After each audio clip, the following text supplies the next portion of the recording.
Car user manuals contain a lot of information that can help us improve the use of our car. But who would actually want to read them? That's why I'm glad you're watching this video where you'll learn some interesting facts about the Suzuki Across. Let's start with opening the doors. The Suzuki Across comes fully equipped with the convenient easy access function, which allows you to effortlessly unlock the car simply by grabbing the door handle. And also, you can easily lock the vehicle again by gently sliding your finger over this specific touch-sensitive panel. Of course, make sure you have the key in your pocket or bag. Let's go inside. Behind the steering wheel, on the left side, we can find a panel that allows us to operate some interesting but basic functions in our car. If you tried to open the trunk using the button behind the steering wheel, but it didn't work, just hold it down.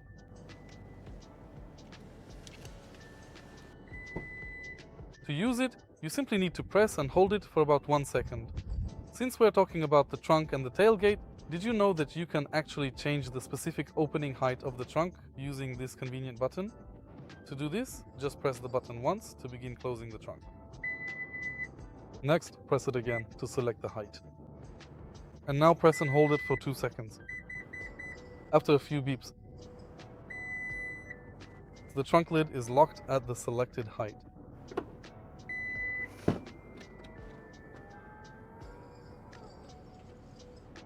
To change these settings and restore the original factory settings, we need to navigate the menu on the display screen, located behind the steering wheel.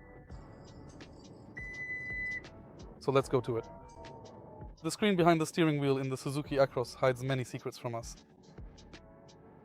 To uncover them, first, let's learn how to operate the system.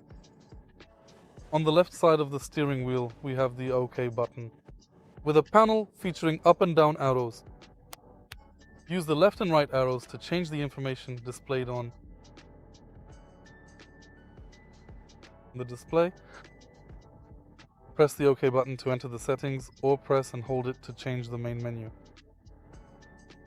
But for now, let's go into the settings. Here we can adjust the brightness of the display and manage advanced safety systems such as lane tracing assist, blind spot monitor, pre-collision system, parking sensors, rear cross traffic alert, and parking support brake, and RSA.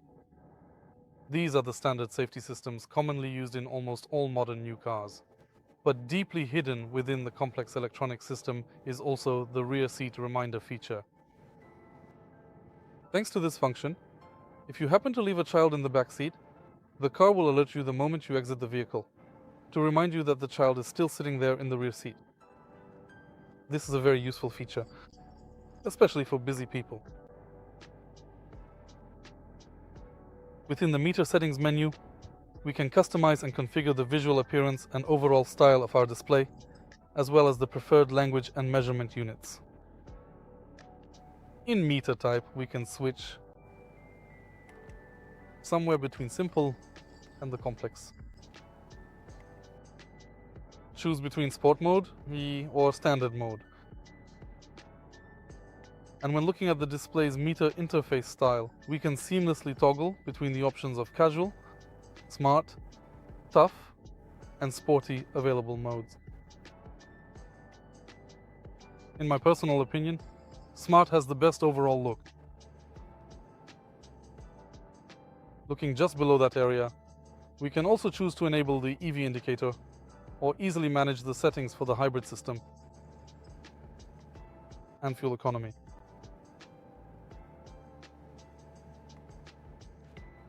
Finally, using the pop-up display menu, we can disable annoying pop-ups. Normally, the paddles behind the steering wheel in an automatic transmission allow you to change gears manually. However, here they have an additional function. Thanks to the plus and minus paddles, you can adjust the power of regenerative braking. By pressing the plus pedal, you can increase the power, and with the minus, decrease it. This way, the car will brake more strongly or more gently. It will brake with the engine to charge the electric motor. If we are connected to Android Auto or Apple CarPlay, we can use Google Assistant or Siri To do this, just say, "Hey Siri, what's the weather like tomorrow?"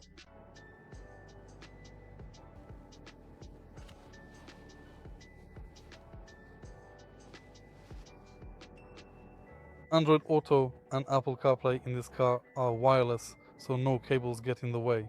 While you're driving, the Suzuki Across, built on the Toyota RAV4 platform, is a hybrid car with a range of up to 74 kilometers on the electric motor.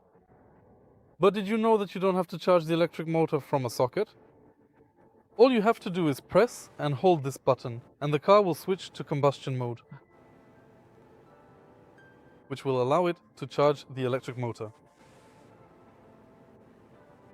Of course, fuel consumption will increase then, but you don't have to waste time charging the car at a station. Thank you for watching. If you enjoyed this video, leave a like, a comment, and subscribe.